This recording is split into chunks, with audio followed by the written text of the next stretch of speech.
Hello, everyone. Wow, what a day. No makeup, don't give a fuck about my hair. It's been a day.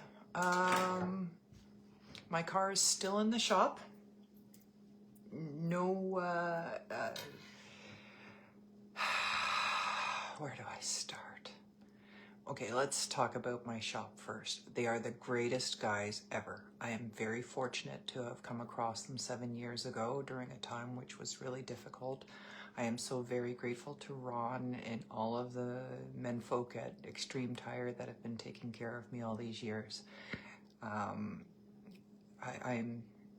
do have a history of working in car dealerships. I used to work in the service departments and the accounting departments years back. So I know the inside and outs and some of the shady stuff people can do, especially to single women like myself who brings their car out and in distress and can take advantage. Yeah, let's talk about the car for a bit. So, and you all know I love my car. My car is my wheelchair. It has full self-driving. The only reason why I bought a Tesla was for the full self-driving feature. If I could have found that same feature in a cheaper electric vehicle, I probably would have gone a different direction. Except now my car has been a tool in many, many ways, not just because of the full self-driving. And, you know, it's less expensive in many ways. A couple of days ago, I was driving for Uber and I was getting these alerts. I think I mentioned that in my last video. I was getting these alerts and I thought I better take it home and make sure that I don't have a passenger in my car if anything happens. So the next day, I went to go take my car into the shop. I gave my service advisor a heads up. I'm bringing it in. It needs a new battery. And he's cool. Right away, he says, like, what time you want to come in at, 1 or 2? And I'm like, well, sooner the better, so we'll make it 1. And I'm on my way to open up the car doors, and the car has completely locked me out. There was no battery life whatsoever on it. And there is a way of bypassing it, but you need tools. The cold was bad. Everything was just ridiculous. So I called CAA up and they came. Thank God for CAA in that moment. They came, they towed my car down, and they actually inserted into the bay of the shop. No problem. It was there. The guys, did their thing. They opened up my car. They replaced the battery. Everything was copacetic and cool. They, it was 5 o'clock. They shut down. They go home. So they left it overnight. The next day, they went to go pull it out of the bay, and the battery was dead again. The brand new battery was dead. So there's something else going on with my car. So they said, we tried everything. You got to take it into a Tesla shop. All right. So I called the Tesla shop up. They said, well, bring it in and we'll put you in the queue, but we have no guarantees of when we'll get to it. So I have to call CAA again, who insists that I have to be on site when they pick up the car. So I have to Uber down to, hire an Uber to get my car, or get my car towed. They told me the tow truck would be there in 30 minutes, so I hauled ass down to my garage, dropped everything so that I could make sure that my car is on its way to Tesla. So I get down there and I'm waiting. Where's the driver? It's been more than 30 minutes. I get a call. They're going to be there soon. Okay. 2 hours later at 4:30, they show up and say that they refuse to take my car out of the bay due to liability. And he's saying this to me as I'm standing out in the rain, and this ignorant piece of work is just shouting through the window, telling me that he pretty much doesn't give a shit about my plight, even though he's a representative of CAA, and left me there stranded and no solution with only 30 minutes to go before the shop closes for the night. So of course, I'm livid, and I'm trying so hard to be happy and positive and, you know, loving and caring, but I just feel like life has been just kicking me repeatedly lately and testing me every time I turn a corner somewhere. I don't even want to talk about the freaking photo radar speeding ticket I got for doing 11 kilometers over on a bad stormy day. That we're gonna leave that for another time. But today it was like I'm standing there in the rain. I didn't even have my boots on because I just was in such a hurry. I didn't even think to put my winter boots on. I had clogs on, standing in the rain, helpless, while this ignorant piece of work just takes off. So I call CAA up and I'm like, what the hell? CAA, I've had a membership, my own membership for many years, probably close to 30, but I grandfathered in this current membership from my father's account because I thought it would be really cool because my dad was such a huge fan of CAA and the things that they did for people. And so this account is approximately, I'm going to be conservative and say 40 years old.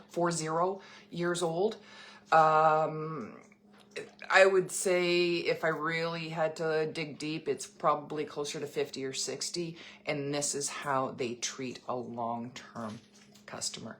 They absolutely refused to take my car out of the shop. I get a driver down and that's capable of taking my car out of the shop. The car won't go into neutral. The car cannot be pushed. The first driver put it into the bay, no problem. And now they're saying that it's a liability and they're worried about doing any damages. And I'm like, well, you know what? Why don't we, for shits and giggles, give it a try and hope for the best and get the car out of there. Otherwise, it's sitting there. The bay cannot be used for repairs. The mechanics, like, I wouldn't be surprised if the shop starts charging me for storage because they can't use that spot. So after a very stern discussion, I had to actually, before I got on the phone with them, I actually asked the guys in the shop if I can have a space where I can yell while I'm on the phone with CAA, because what I had to say would be very disturbing to their own business. So I was escorted into a room, kindly escorted, and my service advisor stood with me because he was witness to everything, and he was astounded as well, and he tried to stick up for me for the situation that I was left in with CAA and my shop. So anyway, long story short, after some clenched teeth speaking and very loud words I had for eventually a supervisor, we came to an agreement that the car will be picked up from my mechanic shop tomorrow morning at 8 a.m. and I will not need to be required there for the pickup, so that it can be towed to the Tesla dealer in Oakville. Hopefully this will work out. Now my concern is that I have now lost 2 days of income because my car is in the shop for a mysterious reason. It's not just about the battery. And part of the reason of the 2 days being in the shop is because of CAA doing their thing to a long-term member. So that is that about my day. I'm trying to shake off this toxic energy and work with happy and positive, and I'm very much at my breaking point for my personal life right now. Please, please, please share my eBay store, because that is really the only income I have right now. I am a single mom. I do support my children or child that's living with me with no child support, no child tax benefits, no any of that stuff. My eBay store is well stocked, and if it was shared around when viral, whatever it takes for people to shop Canadian, I am Canadian.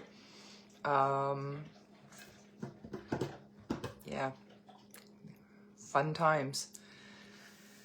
One of these days I might come in scripted, I don't know.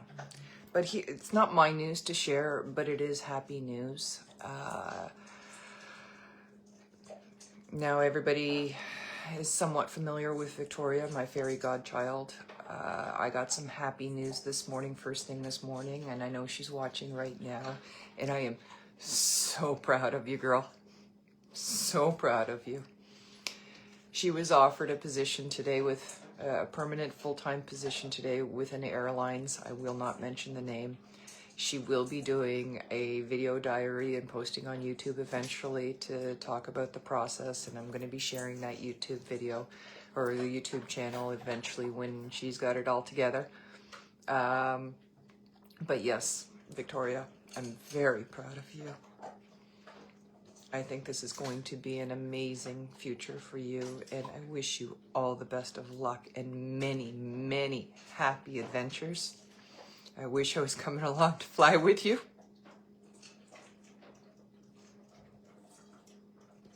But you're doing us proud. You're doing us proud. You've had your own challenges and your struggles, and you're coming out the other side of this just freaking golden. You won the lottery here.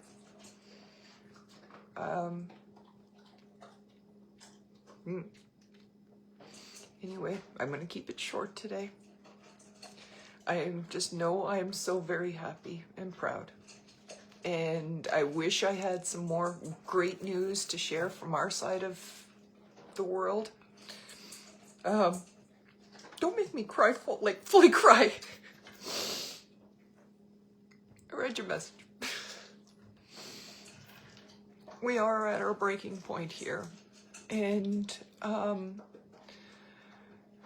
there can't be any more challenges or tests to my faith and my commitment.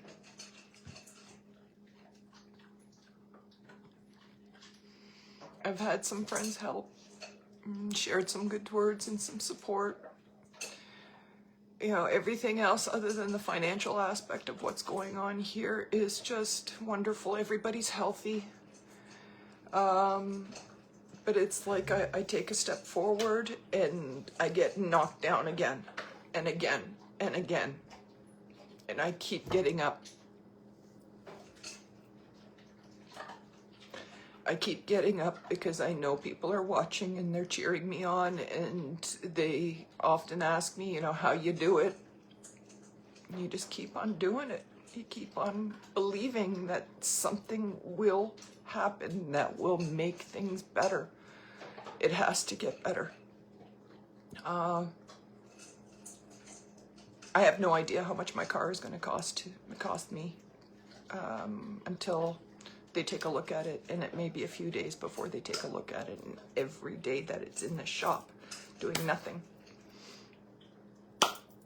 is money that I am not able to make. So please share the videos, share the YouTube channel, share my link tree.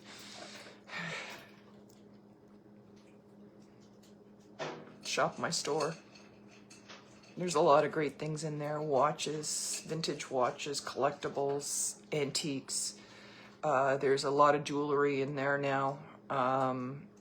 There's a lot of knickknacks and mementos from my mother and my sister and my father and other people too. I'm still working it as hard as I can. I love you guys. I'm still getting up. I'm still fighting. I'm ready to fall down though. I'm ready to fall down and just call it a day. Show me some love, please. I love you guys. And thank you so much for hanging in and watching the videos.